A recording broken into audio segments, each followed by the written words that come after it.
Following statement regarding advance medium combat aircraft, AMCA, advance medium combat aircraft. Okay, तो पहला statement है AMCA is a 6th generation, यहीं पे गलत है ना, क्योंकि अभी इंडिया में तो 4.5, 5th जनरेशन का अभी तो वो रफाइल क्या है, 5th जनरेशन का। तो AMCA is a 6th generation stealth multi role, बिल्कुल गलत है ना, 6th जनरेशन का तो अभी हमारे पास कुछ आया नहीं है।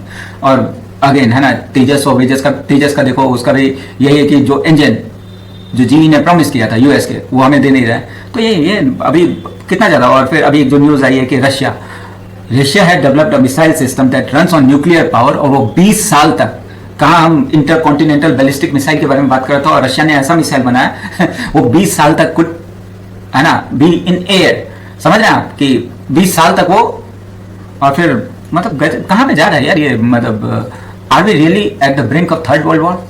फिर चाइना का देखो कि बहुत सारे न्यूज़ जा रहे हैं, राइट। अभी तो जियो पॉलिटिक्स में कितना ज़्यादा चेंज हो रहा है कि इंडिया है ना, दो we were operating airlines in China, right, अभी उसको बढ़ावा दे रहा है, राइट। वो नेहरू जी का वापस से है ना, बोलते हैं हिस्ट्री रिपीट्स इटसेल्फ, तो हिंदी चीनी भाई भाई कहाँ हम टिकटॉक और वो सब, तो अगेन है ना, वो सब कुछ वापस आ सकता है, बिकॉज अगेन बोलते हैं ना, अमेरिका दुश्मन बन गया तो we need to go to the next super power, तो वो चाइना है ना, चाइना रशिया। और अगर ये ग्रुपिंग ब्रिक का इसको हम सस्टेन कर ले तो फिर अमेरिका के तो लग जाएगी, क्योंकि इकोनॉमिकली है ना, ये जो हम इसको भी जान दीजिए, स्विफ्ट सिस्टम होता है, ये मनी को ट्रांजैक्ट करता है, आपके रुपए को डॉलर में बदलना और डॉलर में ट्रांजेक्शन करना, तो स्विफ्ट सिस्टम।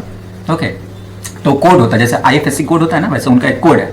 तो अमेरिका को लग रहा है कि अगर ब्रिक ने अपनी करेंसी बना ली है ना, तो डी-डॉलराइजेशन हो जाएगा। तो डी-डॉलराइजेशन मतलब समझ रहे हैं कि आपका रशिया से आपका रूबल में, ओके, और अपने ब्राजीलियन पेसो और वो सब जो है उसमें हम लोकल करेंसी में डील करेंगे, तो डॉलर की मोनोपोली खत्म हो जाएगी। तो every war has some economic footing, right. चलिए question, the AMCA is a 6th, तो पहला स्टेटमेंट गलत। दूसरा है it's design with single engine, ये ट्विन इंजन है, single engine configuration to maximise fuel efficiency and reduce maintenance cost. Okay, तो single engine नहीं है, तो पहले दो स्टेटमेंट तो गलत। अ की feature of AMCA is super cruise capability, बिल्कुल सही, allowing sustained supersonic flight without the use of after burner. Okay, तो इसमें पूछा हाउ मेनी, तो दो गलत है, एक सही है, तो ऑफ कोर्स ए है ना, ओनली वन। ओके, अब ये पहला वाला क्यों इनकरेक्ट है, क्योंकि ये 5th जनरेशन है, AMCA जो है ये 5th जनरेशन और 6th generation. Okay, stealth fighter है ना, और इसको बनाया जा रहा है वो तेजस लाइट कॉम्पैक्ट एयरक्राफ्ट है ना, तेजस LCA उस पर, राइट। स्टेटमेंट तो भी इनकरेक्ट है, क्योंकि इसमें ट्विन इंजन कॉन्फ़िगरेशन होता है, राइट।